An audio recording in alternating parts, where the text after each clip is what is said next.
Clark Gable and Robert Taylor were well known as MGM's Golden Boys. They carried each other's coffins, had the same success, and shared the same studio. However, there was a single incident that almost ended their friendship. Hollywood celebrities were expected to serve their country throughout the war years. Taylor lost all respect for the man everyone referred to as King after what he saw that day. Because it would have ruined Gable's reputation, the tale was kept under wraps for decades. But everything people believed to be true was altered when the truth about what had transpired was revealed. On August 5, 1911, Spangler Arlington Brew was born in Philly, Nebraska, a tiny farming hamlet. From the beginning, the name alone became problematic. His father, Spangler Andrew Bugg, a farmer who went on to become an osteopath, gave it to him. Teachers at school frequently mispronounced his name and referred to him as Arlington or Arlie, instead of uttering the entire phrase. During World War I, the German sound of it made things even more difficult. He frequently felt alienated and was bullied by children when anti-German sentiment was strong. In honor of a distant relative, his mother had chosen the name, but it only made her son's early years more challenging. His initial passion was music. He studied under Professor Herbert E. Gray in Lincoln at Beatrice High School, where he developed into a proficient cellist. Gray encouraged him to pursue a career in classical music because he sensed something exceptional in him. Like his father, Taylor aspired to become a doctor. He enrolled in Cree, Nebraska's Don College, preparing to pursue a career in pre-medicine.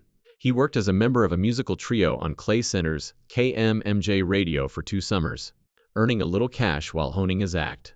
When Taylor began performing in university plays, Gray became enraged because he thought he had the talent to play with great orchestras. He was a famous athlete as well. In the late 1920s, he became a local hero and set track and field records at Beatatrick High School. Newspapers not just in Beatatrick, but also in Lincoln and Omaha carried his name.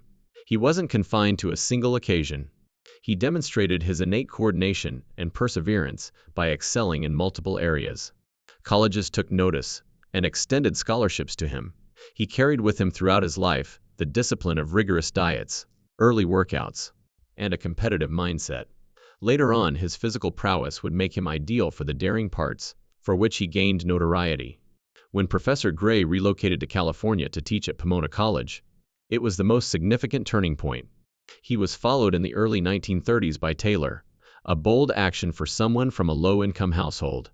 Seeing California as a stopgap before going back home, he intended to continue his studies in music and medicine there. However, Gray urged him to take advantage of all that college has to offer. The theater group was one of them. It was impossible to overlook his remarkable appearance and effortless stage presence. Despite Gray's concerns that it would divert him from music, he soon found himself acting in plays. An MGM talent scout noticed Taylor in 1932 when he was performing as Captain Stanhope in a Journey's End production at Pomona College. He was given a contract by the scout that started at $35 a week. Despite its modest beginnings, it would become into one of Hollywood's most prosperous careers. The first thing MGM did when they took over his image was to remove his given name. Robert Taylor took Spangler Arlington Brew's place.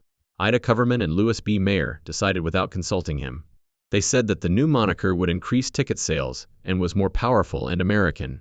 It was the start of Taylor losing parts of himself. Later, he pondered whether the Nebraska youngster was still there in any way. He was famous yet troubled by his appearance. His athletic frame, blue eyes, and well-proportioned features made him nearly too attractive. He was rejected by male audiences as being too attractive, and gossip about his private life started to spread. He was cast by MGM beside strong older ladies like Barbara Stanwyck and Greta Garbo, which only served to stoke rumors. Taylor felt trapped by the image and didn't like it. He aspired to have his acting, not simply his face, respected. MGM made the decision to alter his image. The audience erupts when they cast him in more challenging parts, such as Billy the Kid. The makeup artist tried to give his features a more rugged appearance. He appeared in sweaty, rough, shirtless, and frequently bathing scenarios in publicity pictures. They even taught him new ways to move, talk, and walk. The intention was to portray him as a tough guy. However, it somewhat exacerbated the artificiality of his image. His pay increased from $35 per week at the beginning to $5,000 per week by the late 1930s. But there were conditions attached. Unlike any other performer at the time, he had a 25-year contract with MGM.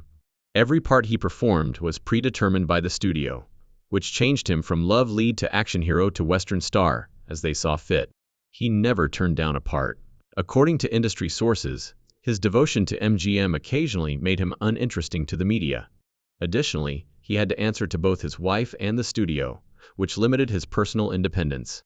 He played with Greta Garbo in Camille, which was his breakthrough film in 1936. He portrayed Armand, a young man who fell in love with Marguerite, her tragic character. He received acclaim from critics, who pointed out that he exceeded expectations in such a tough job. The movie brought in $2,842,000 and demonstrated his depth as an actor. At first, Garbo thought he was inexperienced, but she eventually came to appreciate his commitment, finally proving to viewers that Robert Taylor was more than just a lovely face. Camille went on to become one of the greatest romantic movies of its era.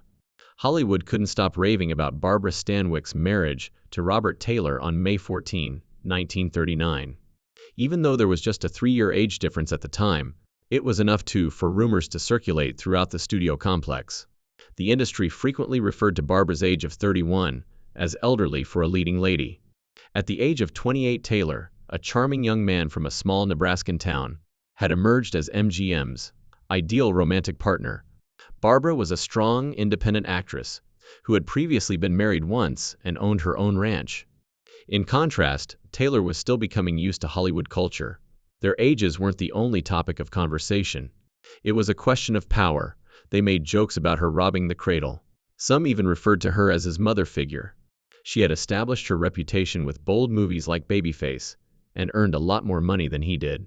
Because of the relationship's inversion of the typical roles, it became the talk of the town at every party. The actual wedding was a Hollywood production. Louis B. Mayer, the head of MGM, did more than just support the match. He gave the order. After informing Taylor that he would have to wed her, he managed the entire affair. They exchanged vows in San Diego just after midnight, because they were so superstitious about the number 13. They went by their true identities: Spangler Arlington Brew and Ruby Catherine Stevens. Marion Marks, Zippo Marks's wife, and the person who had set up their blind date, stood as matron of honor to keep the peace. A best man who had been selected by the studio took the place of Taylor's own family. Love wasn't the driving force behind the day. Damage control was the goal. For MGM to quell rumors regarding both stars, a flawless heterosexual marriage was necessary. To make the announcement, the mayor even assembled media in Beverly Hills.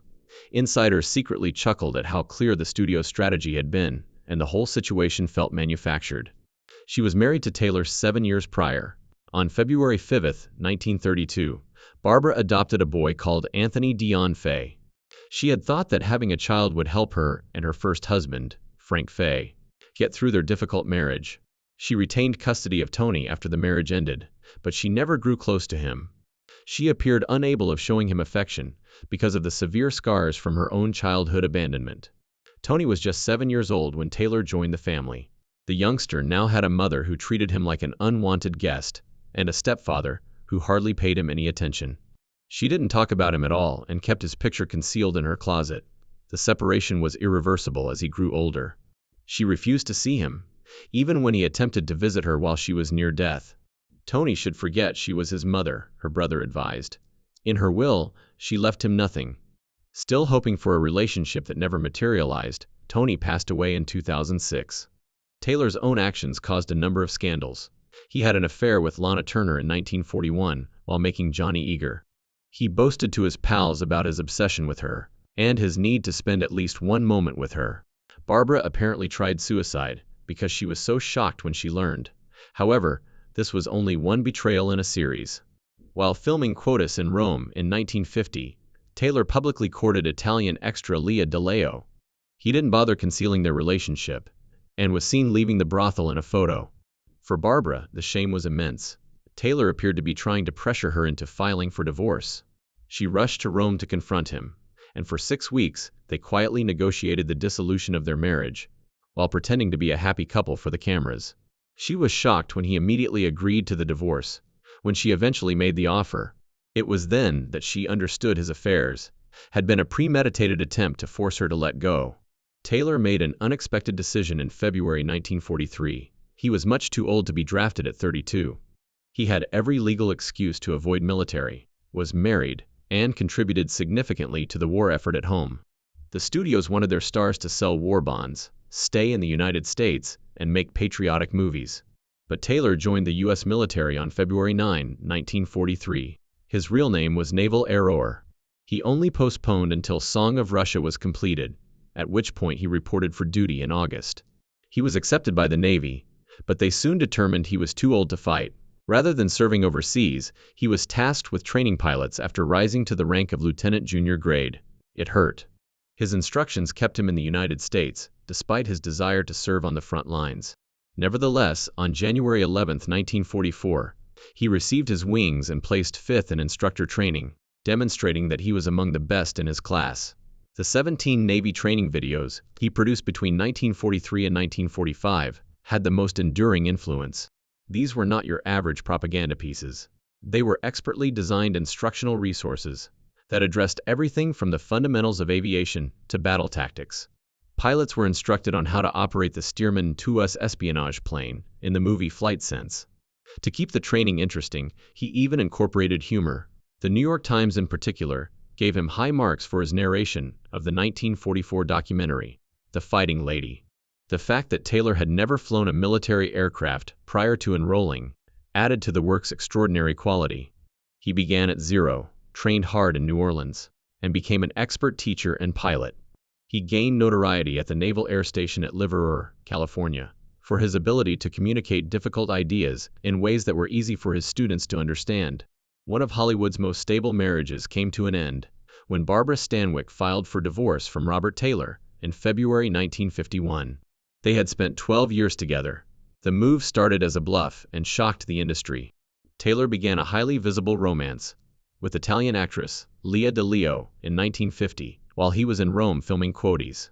In an attempt to get him to return to her, Stanwyck flew to confront him and threatened divorce. Rather, he consented without question. For him, the financial terms were terrible. Until she remarried or passed away, she was given 15% of his gross income. She gathered every fragrance and never got married again. Additionally, she maintained complete custody of her adopted son Tony Dion, excluding Taylor from all aspects of the boy's life. Taylor accepted a position that year that permanently altered the course of his career. William A. Wellman directed the $2.2 million Western Westward, The Women. A wagon master led 150 ladies from Chicago to California to marry immigrants, according to the narrative. The movie, which made almost $4 million worldwide, demonstrated that he was capable of more than just portraying attractive love leads. In contrast to the glitzy parts he had previously done, his persona was stern and resolute. The movie struck a surprising chord. 33 weddings resulted from a Spanish community that was inspired by the film, organizing its own caravan of ladies decades later. He went back to Rome that same year to work on MGM's priciest picture to yet, Quotas. A young Sophia Loren was included as an extra, and there were an incredible 32,000 costumes. Taylor portrayed Deborah Kerr's character, Marcus Vinicius. The movie helped MGM out of its financial bind by earning $11.43 million in the US and Canada and $9.94 million abroad. It established Taylor as more than just a romantic figure and became the biggest grossing movie of 1951. But he and MGM had a complex connection. By the late 1950s, he was the only big performer from the studio's heyday to still be bound by a contract that had been in place since 1933. Playing on Taylor's gratitude and loyalty, studio head Louis B. Mayer maintained his pay lower than other well-known figures for years. Taylor started concentrating on his favorite genre, westerns, around the middle of the 1950s. He founded Robert Taylor Productions after his contract expired in 1958, and he featured in The Detectives from 1959 until 1962. He was still used by MGM, who called him back for the Western Cattle King in 1963. In the 1949 film Conspirator, Taylor met a young Elizabeth Taylor. She was only 16, and because of the stark age difference, several people felt they appeared to be father and daughter on film. He was friendly to her, encouraging her to pursue her studies and recognizing her abilities. In 1952, they reteamed for Ivanhoe, a movie she didn't like, but which made $11 million in rentals and was one of MGM's highest-grossing films. MGM set up a meeting between Taylor and Ursula. These a German actress in 1952. The Coconut Grove is where they first met. Later, she recounted that when he took her to the dance floor, she felt like she was in seventh heaven. But Taylor dated other people, including his ex-wife, because he was still cautious after his divorce. After Ursula offered him a final ultimatum, they were married on May 23, 1954. Ursula brought 2 children from her former marriage to Wyoming in a simple ceremony on a boat. Both Michael and Manuela were influenced by the hardships of war-torn Germany. They had a hard time adjusting to Hollywood life, especially with Taylor's high standards. As Michael's problems worsened over time, he attempted to poison his biological father, George S., in 1964 when he was just 18 years old. After being found guilty, he spent a year in a reformatory. Later, Taylor and Ursula had 2 children of their own, Tessa in 1959 and Terrence in 1955. On a ranch in the San Fernando Valley, they constructed a cozy house. They were characterized by friends as a loving pair. In contrast to the stern character depicted on TV, Tessa recalled her father as being affectionate and amusing. Many Hollywood celebrities would have shied away from the danger that Robert Taylor took in 1959. When he entered the television industry, most performers believed it was beneath them. His classmates were astonished by the move. But his show, The Detectives, showed that he was correct. It started off as a 30-minute crime drama on ABC and aired for 2 seasons before moving to NBC, where it was renamed Robert Taylor's Detectives and expanded to an hour. Taylor portrayed Captain Matt Holbrook, a shrewd and resolute head of a top-tier police force, in all 97 episodes. The show contained written by Gene Roddenberry, who would later invent Star Trek, and attracted future stars like Adam West years before Batman. This was more than just a fresh part for a movie star of his caliber. It was a daring move into a developing field. Another unique possibility presented itself by 1966. A personal friend, Ronald Reagan, was departing Death Valley days to run for governor. He was replaced by Taylor, who also occasionally acted. The show's odd fusion of Hollywood and politics came from taking over from a man who would go on to become president. Taylor and Reagan have been friends for decades, and Reagan was the one who gave the eulogy when Taylor passed away. During his tenure, Taylor maintained the series' momentum and demonstrated his tremendous devotion to television, at a time when few movie stars did the same. Taylor had left MGM in 1958, 8 years prior. This was no typical departure. His deal had been the longest in Hollywood history, lasting 24 years. His first salary was a meager $35 per week, beginning in 1934, when he was only 23. Working with celebrities like Greta Garbo, Spencer Tracy, Elizabeth Taylor, and Clark Gable, he was earning $5,000 a week by 1940. Before departing, he starred in more than 80 movies. An era in which actors were lifelong employees of a single studio came to an end with this change. The work after MGM was consistent, yet frequently unsatisfactory. Later on, Taylor said that he wasn't particularly proud of several of the movies he produced during this time. He now grabbed what was available after the big studio parts vanished. Even yet, there were some high-caliber moments, such as his 1958 Party Girl, his last MGM picture. However, the shift was obvious. He had to adjust without the studio's help. He moved farther into television as a result of that change, where The Detectives became a distinctive feature. Behind the scenes, the effects of a lifetime habit were already being felt. For decades, Taylor had smoked more than 60 cigarettes a day, 3 packs a day, since he was a young lad. He started to feel exhausted and worn out by the spring of 1968, when he was 57. When he eventually sought medical attention, his dyspnea continued to worsen, despite his belief that it was simply a result of aging or excessive work. The reality was heartbreaking. His frequent smoking was most likely the cause of his lung cancer. The public was initially led to believe that he had valley fever, but Taylor calmly stated, "Oh sure, it's cancer. Okay, lung cancer." On October 8, 1968, he underwent cobalt radiation treatment and underwent extensive surgery to remove his right lung. Surprisingly, he continued to smoke right up until the procedure. He was still controlled by his addiction even after receiving the diagnosis. Amazingly, he continued to work. He continued to concentrate on Death Valley days. Taylor continued to appear on TV while battling for his life, while Ronald Reagan's career shifted toward politics. He filmed as much as he could, even appearing in episodes, in between hospital stints and treatments. He displayed incredible strength throughout this time, but at a high physical cost. The family then experienced another catastrophe in May 1969. Michaels, Taylor's stepson, was only 23 when he overdosed on drugs in his Los Angeles apartment. This occurred just 2 weeks prior to Taylor's own demise. Although Taylor had treated Michael as his own, he was actually the son of Ursula Thieves, Taylor's wife from a previous marriage. It was awful to lose twice. Taylor and Michael were buried next to one another. Robert Taylor passed away in Santa Monica Street, Johns Hospital on June 8, 1969, at 10:30 a.m. He was 57. In his last moments, Ursula was present. His glitzy MGM days, when he was making over $50,000 a week and living on a 113-acre ranch with cattle and horses, were a long cry from this. Over the course of his 35-year career, he starred in over 70 films and 2 successful television shows. One of the last genuine stars of Hollywood's heyday had passed away. On June 11, 1969, Ronald Reagan stood in front of the Church of the Recession. As he spoke, his voice caught. The future president found it difficult to remain composed as he bid his friend Robert Taylor farewell. He was more than just a gorgeous face, according to Reagan. He described a man who possessed quiet dignity, valued his craft, and was an expert at it.